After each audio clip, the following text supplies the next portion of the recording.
En este momento le damos la palabra a don Higinio Sánchez, profesor de esta sede del ISTIC, que va a pronunciar la lección inaugural de este año, Teología del Jubileo.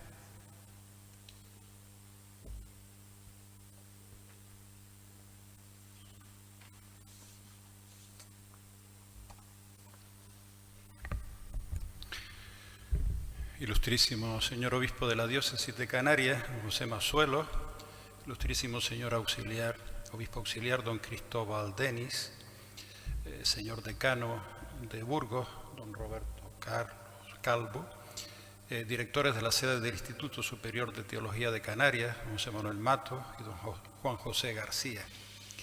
Quiero tener un recuerdo para el obispo emérito de la diócesis hermana, don Bernardo Álvarez, y también un saludo desde aquí para don Antonio Morales, actual administrador de la diócesis.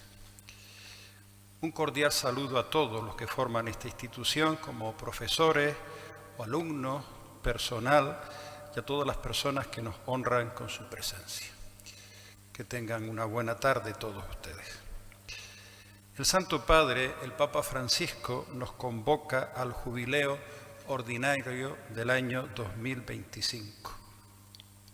Sabemos que existen dos tipos de jubileos universales, los ordinarios que se celebran cada 25 años y los extraordinarios que convocan los papas por motivos diversos. El jubileo ordinario, que al principio solo se celebraba en cada centuria, se fue estableciendo de esta manera como una oportunidad para que los cristianos vivieran una experiencia de perdón y de indulgencia general en el transcurso de su vida, máxime al principio, cuando la esperanza de vida era más corta que la actual.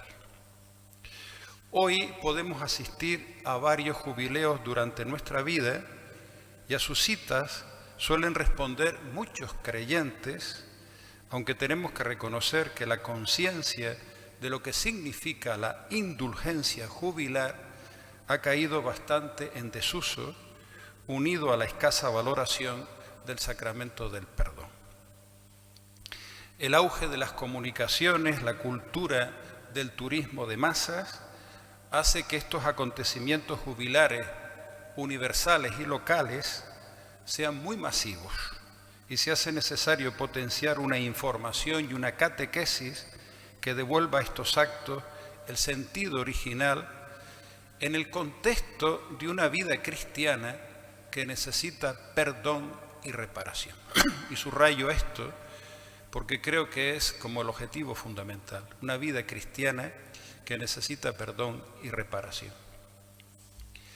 Creo que la predicación y la catequesis han insistido e insisten mucho hoy, y yo lo valoro positivamente, en la dimensión de misericordia que tiene el anuncio cristiano.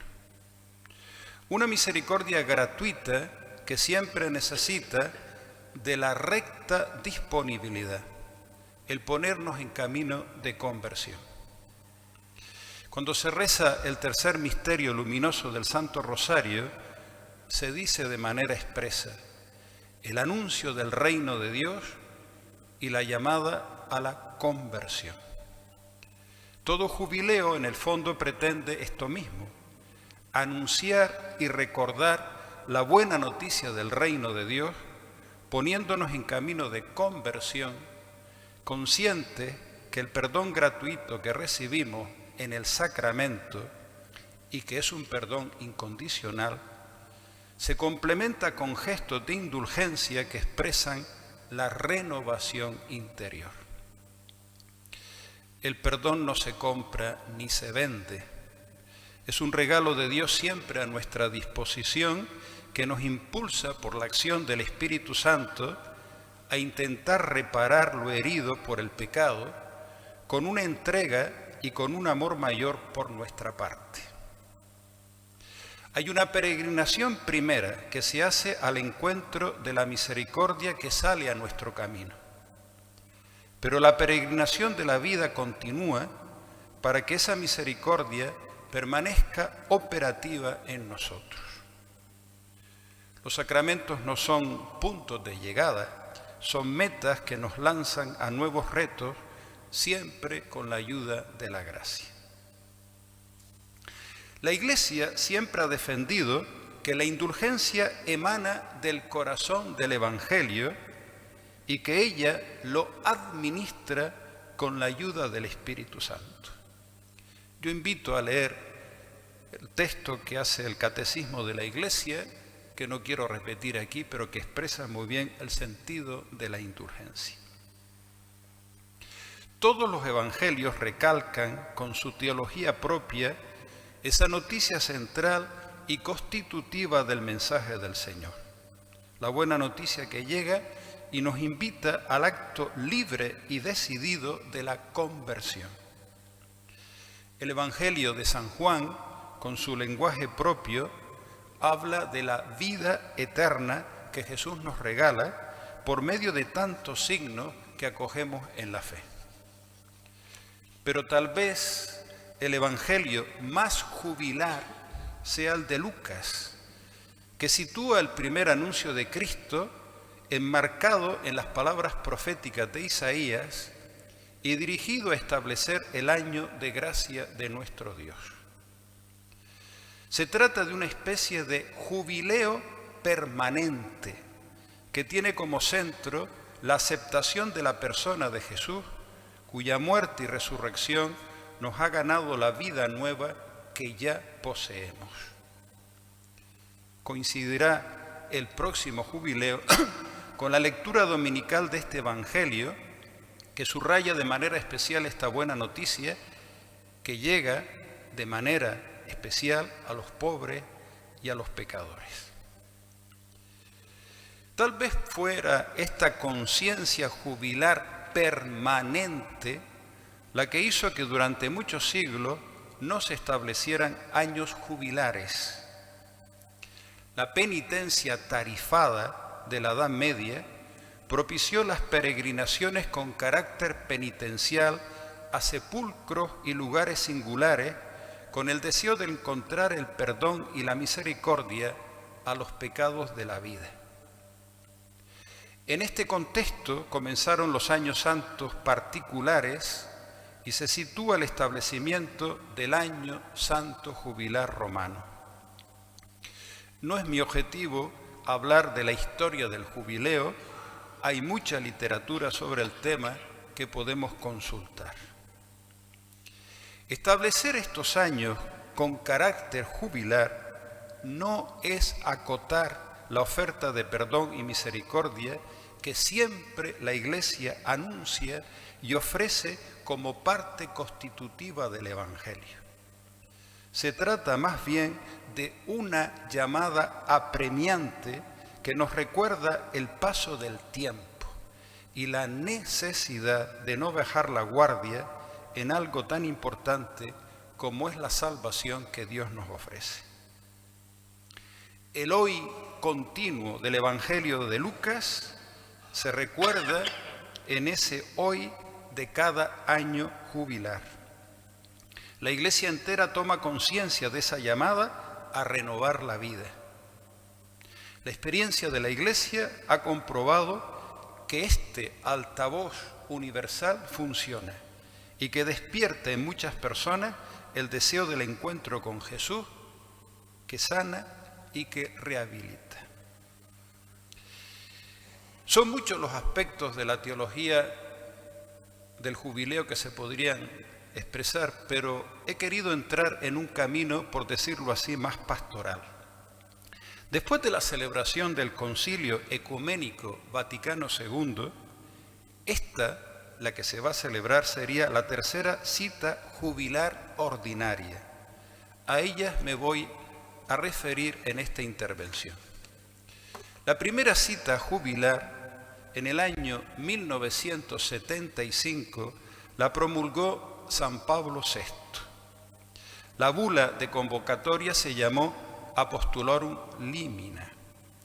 Pero me parece más interesante que el texto de esta bula, una exhortación apostólica que el Papa publicó en Pentecostés de 1975, en pleno jubileo, llamada Gaudete indómino, que en el fondo delinea, desde mi punto de vista, mejor los deseos que el Papa tenía para este año jubilar. Deja claro el Papa que el jubileo es una llamada a la renovación interior y a la reconciliación en Cristo. Pero me parece más interesante cómo explica él que haya elegido la alegría como lema fundamental de esta exhortación, en el fondo el lema del jubileo. Dice el Papa: la sociedad tecnológica ha logrado multiplicar las ocasiones de placer, pero encuentra muy difícil engendrar la alegría, porque la alegría tiene otro origen, es espiritual. El dinero, el confort, la higiene, la seguridad material no faltan con frecuencia. Sin embargo, el tedio, la aflicción, la tristeza forman parte, por desgracia, de la vida de muchos. Comenzaba ya la crisis del petróleo, pero la sociedad del llamado primer mundo todavía vivía el espejismo de un desarrollo sin límites. ¿No esconde el Papa también la conciencia de que en muchas regiones y a veces cerca de nosotros se viven sufrimientos físicos y morales? Dice el Papa: tantos hambrientos, tantas víctimas de combates estériles, tantos desplazados. Es precisamente en medio de sus dificultades cuando nuestros contemporáneos, qué bonito, tienen necesidad de conocer la alegría, de escuchar su canto.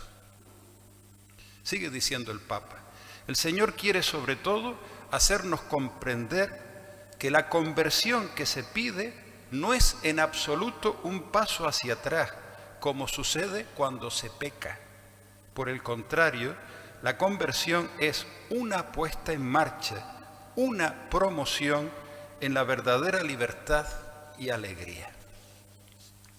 Haciendo mención al concilio, dice el Papa: ¿no es una renovación interior de este género la que ha querido fundamentalmente el reciente concilio?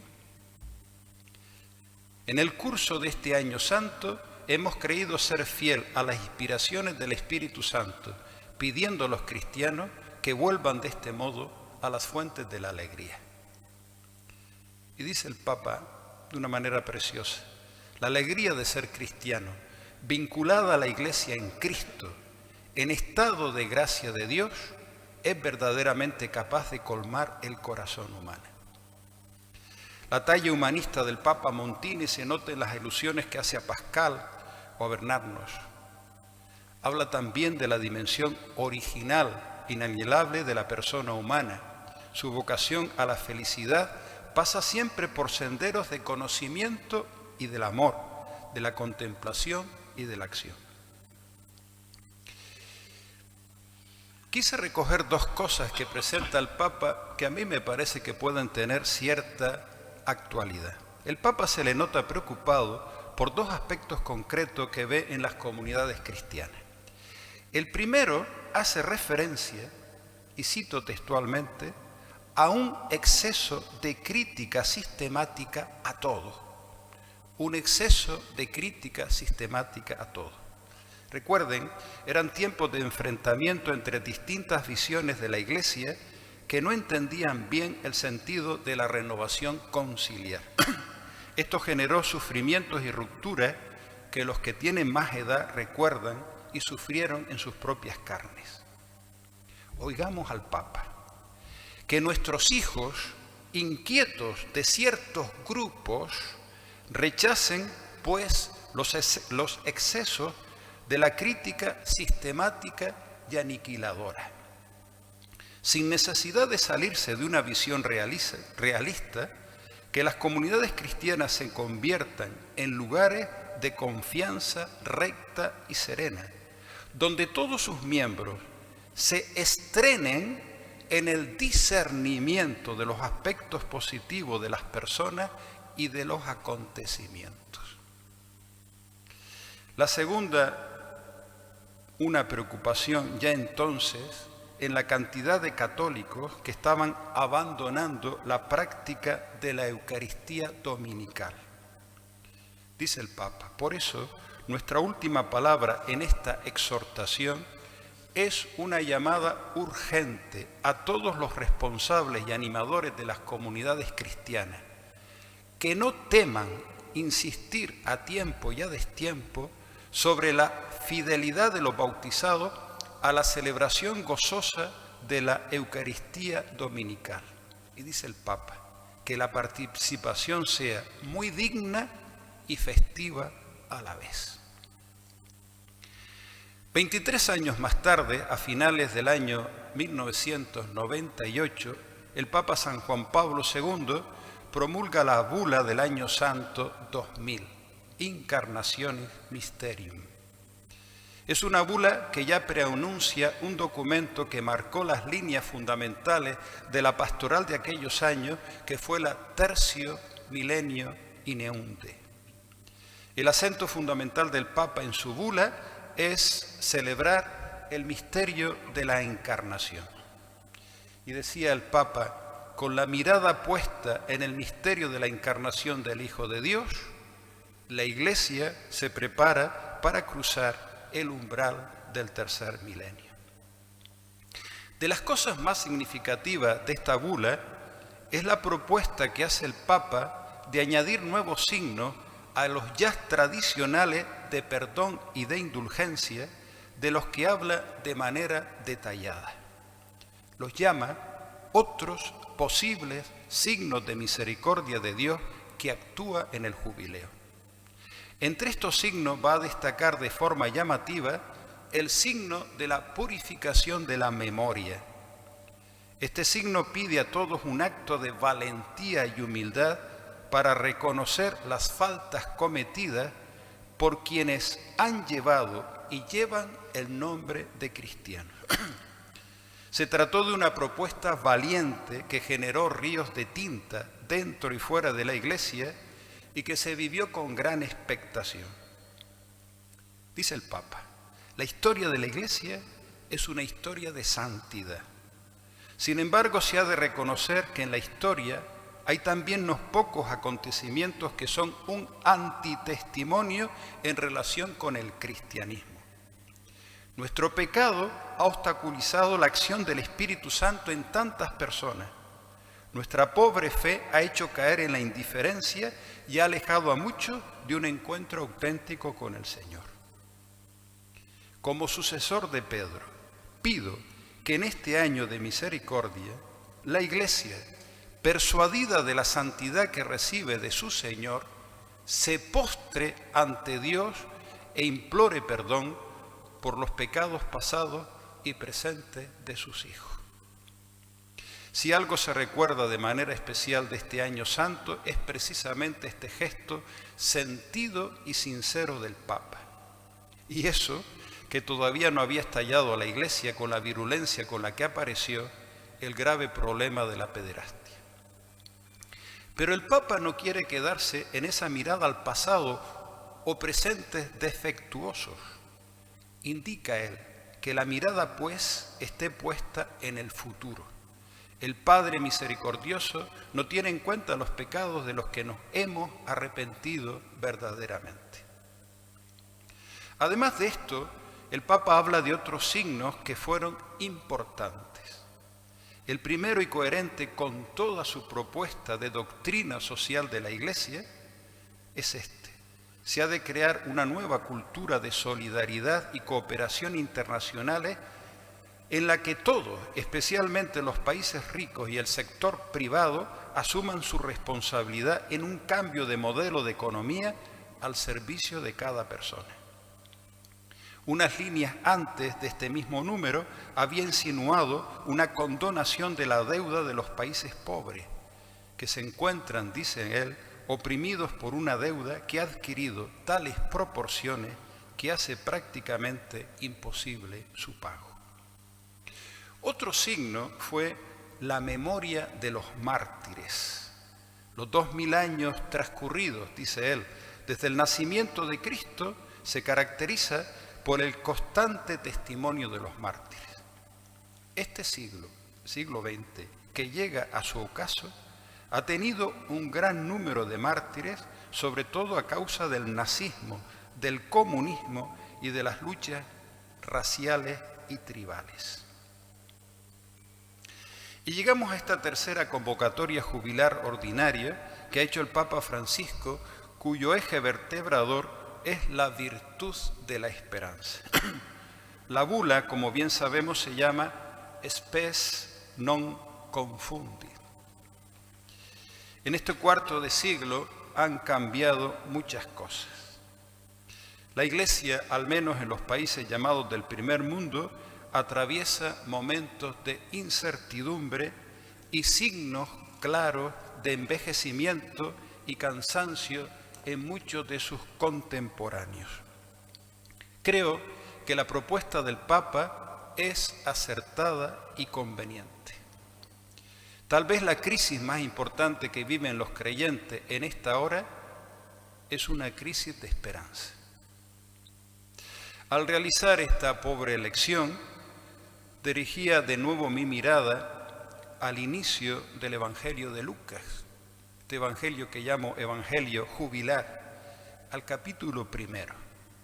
Como ustedes bien saben, se nos presenta la historia de un matrimonio anciano y fiel, heridos de esperanza. Zacarías no ha perdido la fe. Como buen sacerdote, cumple de manera escrupulosa sus deberes en el templo en su turno. Ya no espera nada de la vida y de Dios, salvo que un día lo recoja en su seno. Está apagando velas y cerrando puertas. Para él ya no hay buenas noticias. El anuncio del ángel lo desconcierta. Para que haga sitio a la esperanza, queda mudo. Yo entiendo que la visita de María a la casa de estos dos ancianos dura el tiempo en que terminan recuperando la esperanza. Primero Isabel y luego de manera más lenta Zacarías.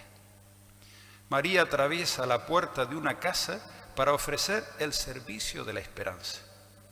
Nosotros también estamos llamados a atravesar puertas para abrirnos a la esperanza. El Papa Francisco afirma que la esperanza constituye el mensaje central del próximo jubileo, deseando que pueda ser para todos un momento de encuentro vivo y personal con el Señor Jesús, puerta de salvación. Esa esperanza se fundamenta en la fe y se nutre en la caridad. El Espíritu Santo, con su presencia perenne, pone en el camino de la Iglesia, el Espíritu Santo con su presencia perenne en el camino de la Iglesia es quien irradia en los creyentes la luz de la esperanza. Él la mantiene encendida como una llama que nunca se apaga para dar apoyo y vigor a nuestra vida. Dice el Papa que una virtud relacionada con la esperanza es la paciencia, que hay que pedirla siempre como una gracia, porque la paciencia es hija de la esperanza y al mismo tiempo la sostiene. La vida cristiana es un camino que necesita momentos fuertes para robustecer la esperanza, de ahí el jubileo. Es un camino que comienza en la peregrinación y acaba en el sacramento del perdón. Veamos, la vida cristiana necesita de momentos fuertes, que lo ordinario se convierta en extraordinario. Que lo que Dios nos ofrece siempre en ese hoy de la salvación que no se ha acabado, aparezca como nuevo y atrayente. Igual que Juan Pablo II propuso signos para aquel año santo del 2000, el Papa Francisco propone una serie de signos variados que responden bastante a las grandes preocupaciones de su pontificado. Y él los llama signos de esperanza, signos en torno a la paz, a la vida, a los presos, a los enfermos, a los jóvenes, a los migrantes, a los ancianos, a los empobrecidos. Tal vez el más llamativo haya sido su deseo de abrir una puerta santa en una cárcel de Roma. Invita a la generosidad en el reconocimiento del rostro que pasa necesidad. Llega hasta sugerir que se cree un fondo mundial para acabar con el hambre y propiciar el desarrollo de los países más pobres, así como iniciativa en relación, él también está muy preocupado con esto, a la deuda ecológica. El Papa hace un guiño a la sinodalidad que se convierte hoy, según sus palabras, en una expresión cada vez más necesaria para corresponder mejor a la urgencia de la evangelización. Propone también en esta línea como tema teológico profundizar en el legado del Concilio de Nicea. Tal vez el próximo año, en algunas misas dominicales, se debería proponer el rezo del credo niceno-constantinopolitano, que desgraciadamente se está olvidando en el pueblo de Dios. En estos tiempos que vivimos, es necesario apuntalar nuestra profunda fe en la vida eterna, también lo subraya el Papa, sin la cual no es posible mantener la vela de la esperanza y el sentido de la indulgencia jubilar. Como ven, hago un resumen para no cansar. He querido hacer este recorrido por los 3 jubileos ordinarios celebrados después del Concilio Vaticano II. 3 grandes papas fieles al concilio. 2 de ellos vivieron su año jubilar en el ocaso de sus pontificados.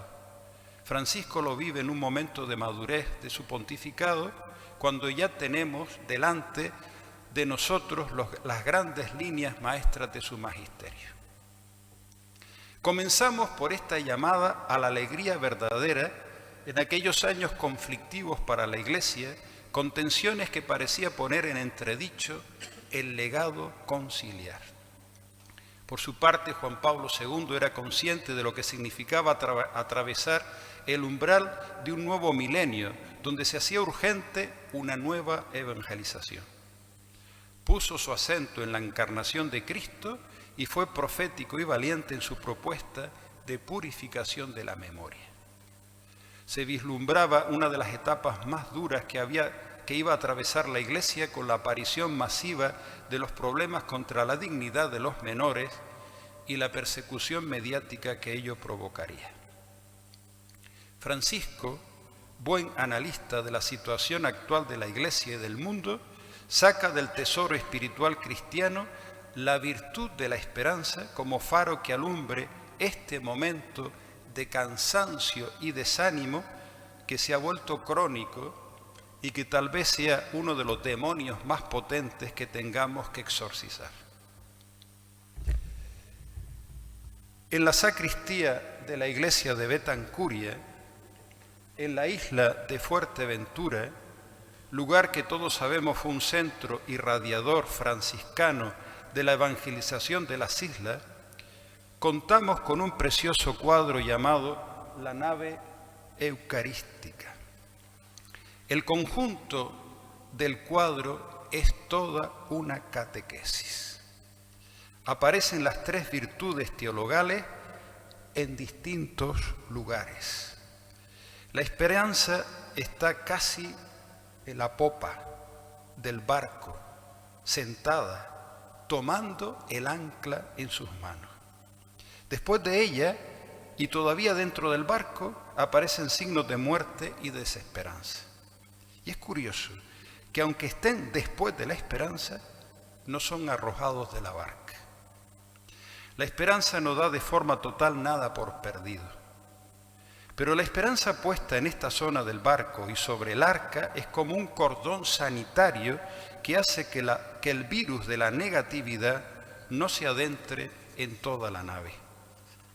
Esa nave que sigue lanzando la Eucaristía sobre los bravos apóstoles que nadan en las aguas del mundo llevando el Evangelio y siempre junto a la barca que los ampara.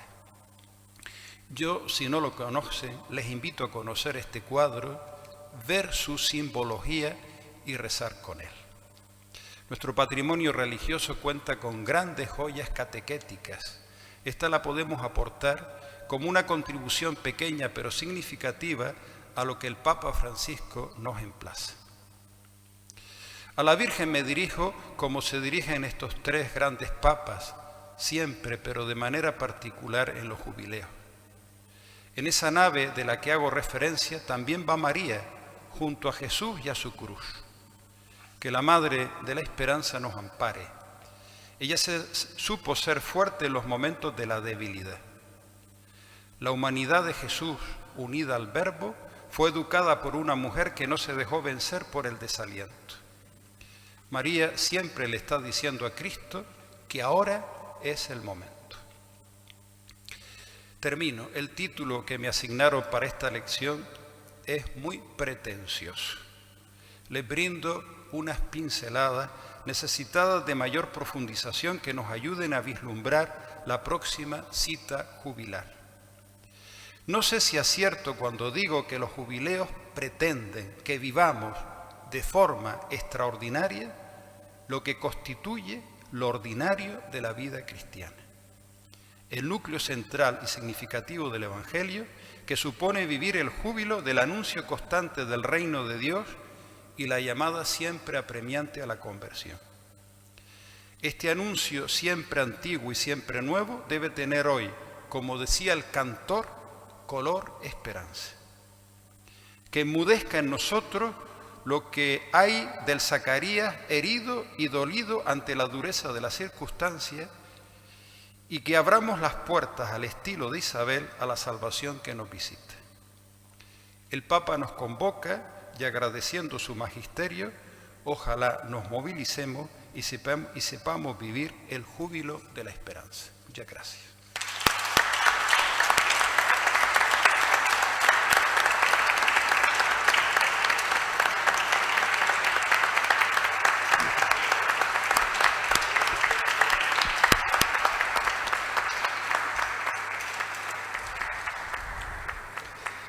Muchísimas gracias, don Higinio, por esta magnífica presentación de lo que va a ser el jubileo, del significado profundo del jubileo. Es verdad que era pretencioso, claro, pero si no, no hubieras hecho esta síntesis magnífica. Así que ha sido una ocasión espectacular, como un pórtico para lo que vamos a vivir en los próximos meses.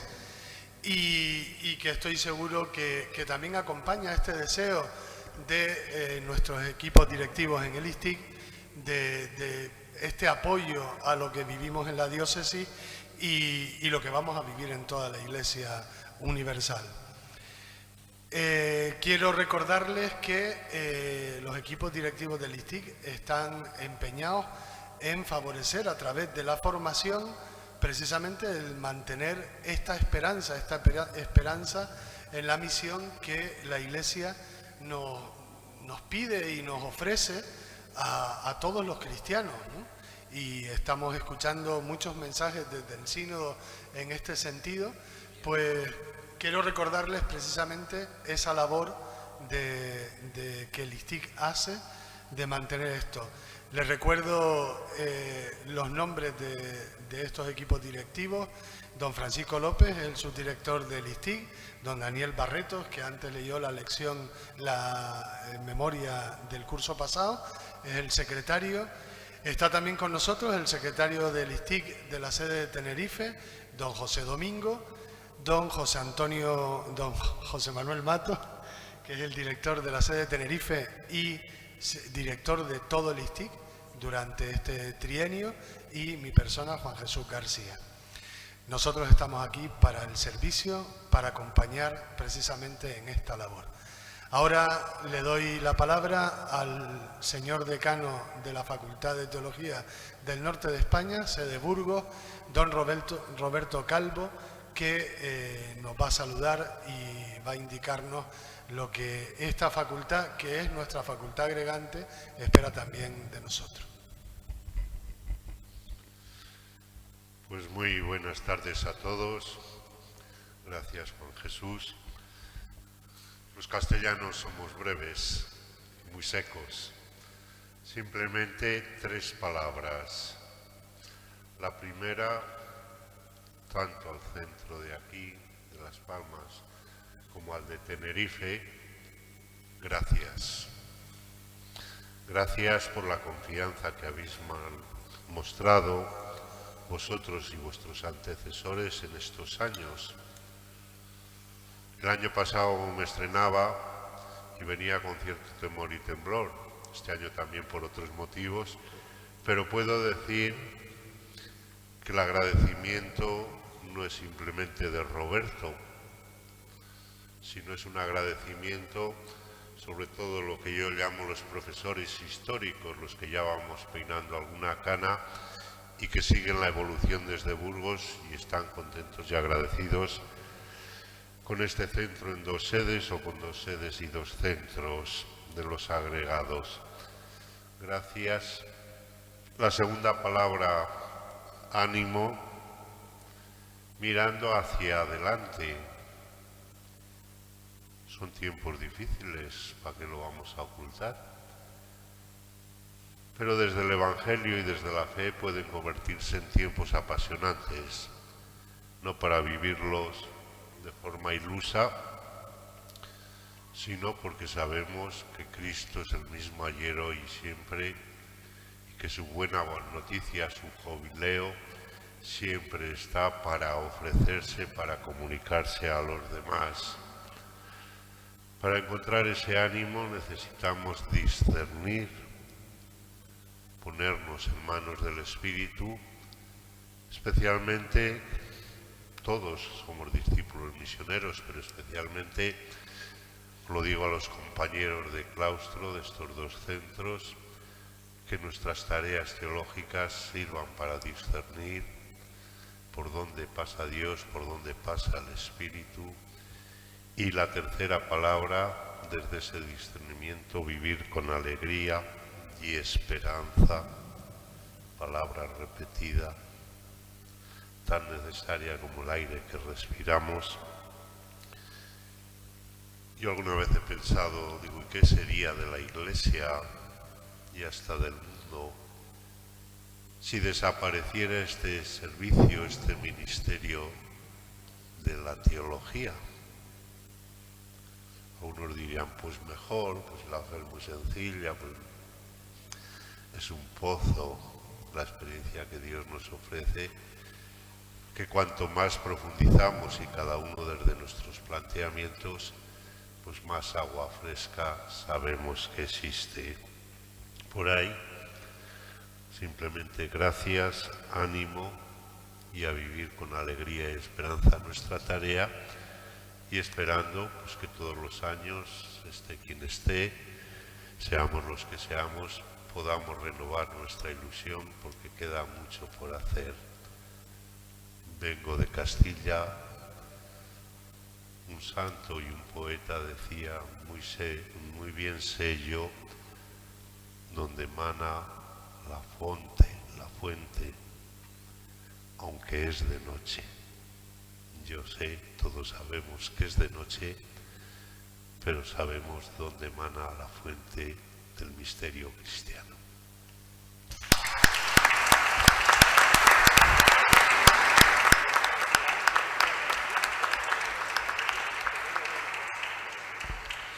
Y por último, concluye el acto académico el presidente del ISTIC, don José Mazuelos Pérez.